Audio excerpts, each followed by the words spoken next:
شیخ بتا رہے تھے کہ 3 بوائز کا گاڑی میں ایکسیڈنٹ ہوا، وہ ٹریول کر رہے تھے اور تینوں کی ڈیتھ ہو گئی۔ انہوں نے کہا شیخ ہمارے دوستوں کی ڈیتھ ہو گئی، تو جنازہ ہے، کفن دفن کا بندوبست کرنا۔ تو شیخ نے کہا کتنے لوگ ہیں؟ انہوں نے کہا 3 ہیں۔ انہوں نے کہا میں اکیلے نہیں آؤں گا، آئی ول برنگ سم پیپل ود می غسل دینے کے لیے۔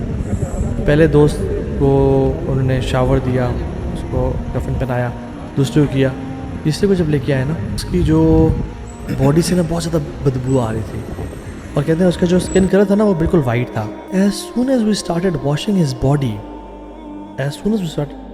وہ کلر چینج ہوتا گیا۔ کہتے ہیں وہ اتنا کالا ہو گیا، اتنا بلیک ہو گیا کہ جیسے ایک بلیک لوگ نہیں ہوتے، کہتے ہیں چارکول زیادہ برائٹ ہوتا ہے اس بندے کی باڈی سے۔ اچھا۔ اور کہتے ہیں کہ اس کی اندر سے اتنی بو آنا شروع ہو گئی اس مغسلہ میں کہ ہم حیران ہو گئے کہ یہ کیا ہو رہا ہے۔ ہم باہر گئے، ہم نے کہا ماسک کیا آپ کو؟ انہوں نے ہمیں ماسک دیا۔ ہم واپس آئے، ہم نے کافور، ہم نے بخور جلائے، ہم نے اس کی باڈی کو غسل، ہم جلدی کر رہے تھے اور ہم سے برداشت نہیں ہو رہا تھا، ہمیں سانس نہیں آ رہا تھا۔ ہم دوبارہ باہر گئے، ہم نے کہا اور ماسک کیا؟ ہم نے ڈبل ماسک لیے، ہم نے اسے کفن وغیرہ کر کے ہم نے ان کے فوراً سے حوالے کیا، اور ہمیں پھر سانس آئی۔ تو شیخ نے اس بوائے سے پوچھا، جو فرینڈ تھا جس نے کال کی تھی، ہمارے فرینڈ کی ڈیتھ ہو گئی ہے، انہوں نے کہا یہ تیسرا دوست تھا آپ کا، یہ نماز پڑھتا تھا؟ اس نے جی شیخ نماز تو پڑھتا تھا۔ اچھا، نماز پوری پڑھتا تھا؟ شیخ نے کہا اچھا، شیخ چلے گیا۔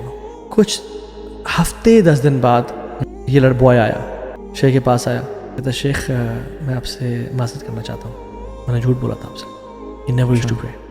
کہتے ہیں حتیٰ کہ ہم جب بھی نماز پڑھتے تھے نا، یہ ساتھ بیٹھ جاتا تھا، ہمیں دیکھتا تھا بٹ نماز کبھی نہیں پڑھتا تھا۔ شیخ کہتے ہیں آئی نیو اٹ، اور مجھے پتہ لگا تھا تم نے جھوٹ بولا ہے، بٹ میں تمہیں ریٹیلیٹ نہیں کرنا چاہتا اس پرٹیکولر سچویشن پہ۔ شیخ کہتے ہیں میں نے آج تک کسی بندے کو نہیں دیکھا جس سے جو نمازی ہو اس کی یہ حالت ہو۔